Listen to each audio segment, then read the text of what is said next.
আগন্তুক বিটিচি পৰিষদীয় নিৰ্বাচনৰ গৰম বতাহ বলিছে 30 নম্বৰ গড়েশ্বৰ পৰিষদীয় সমষ্টিত। সমষ্টিৰ চুকে কোণে তুংগত উঠিছে ব্যাপক নিৰ্বাচনী প্ৰচাৰ অভিযান। সমান্তৰালভাৱে সমষ্টিটোত যোগদানৰ ৰাজনীতিয়ে গৰম কৰিছে নিৰ্বাচনী বতাহ। বিটিচি 30 নম্বৰ গড়েশ্বৰ পৰিষদীয় সমষ্টিৰ গোপচাৰত বিজেপিৰ যোগদান কাৰ্যসূচী।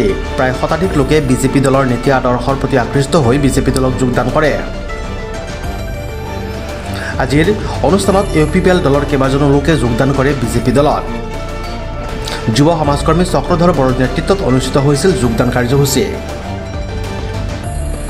এই গোপচাৰা গাঁৱত এই প্ৰাইমাৰী LP স্কুলৰ প্ৰাংগণত আজি যথেষ্ট আইমাতৃসকলে আমাক মোক ভাল পায় বা ভাৰতীয় জনতা পাৰ্টীৰ আদৰ্শক ভাল পায় বা আমাৰ দিলীপ দাক ভাল পায়, মাননীয় মুখ্যমন্ত্ৰী তেখেতক যথেষ্ট ভাল পায়। সেইকাৰণে আমাৰ ভাৰতীয় জনতা পাৰ্টীত তেখেতসকলে জইনিং কৰিছে আৰু জইনিং কৰাৰ পিছত মই নিজকে উৎফুল্লিত হৈছোঁ, কাৰণ যোৱা বেলিত আমি খুব কিছু কম ভোটত হাৰিছোঁ।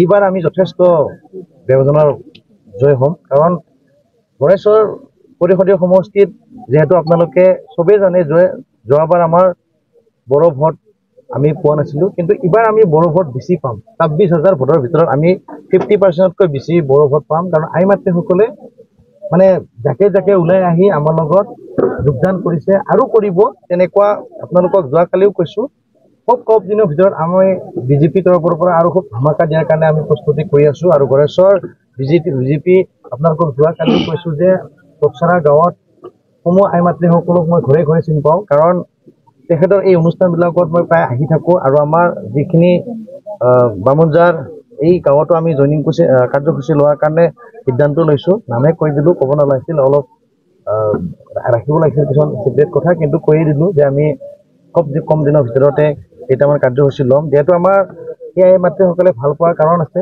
যেনেকুৱা বড়ো আইমাতৃ আজি আছিলোঁ, আমি ইউপিপিএল দলতে মেম্বাৰ হৈ আছিলোঁ, কিন্তু ইমান দিনে যিখিনি আমি আছিলোঁ ইউপিপিএল দলত সেইবাৰ যিখিনি আমি পাব লাগিছিল সেই হিচাপত আমি সা সুবিধাখিনি নাপালোঁ।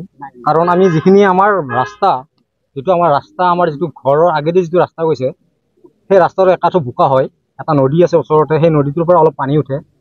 সেই নদীৰ যিখিনি পানী, সেই নদীৰ পানীখিনি ৰোধ কৰিবৰ কাৰণে বা অলপমান মাটি দিলে সেই মাটিখিনি দিলে আমাৰ কমচে কম আমি বোকাখিনি খচিব নালাগে। সেইটোকে লৈ বেয়া লাগিছে অলপমান মনটোত। আৰু কৰিছিলোঁ সক্ৰিয়ভাৱে ইউপিপিএল দলত কামো কৰিছিলোঁ, কিন্তু কোনো ধৰণৰ আমি সা সুবিধা নোপোৱাৰ কাৰণে আজি আমি চক্ৰধৰ বড়োৰ লগত আমি যোগদান কৰিবলৈ বাধ্য হ'লোঁ। আৰু আমি জানো যে বৰ্তমান চেণ্ট্ৰেলত বিজেপি চৰকাৰ আছে বা আমাৰ অসমত বিজেপি চৰকাৰ আছে। যদি আমি কোকৰাঝাৰতো বিজেপি চৰকাৰ পাই যাওঁ, হয়তো আমাৰ কামখিনি আৰু সুচাৰুভাৱে চলি যাব বুলি আমি আশা কৰিছোঁ। Desk report, news express, Assam.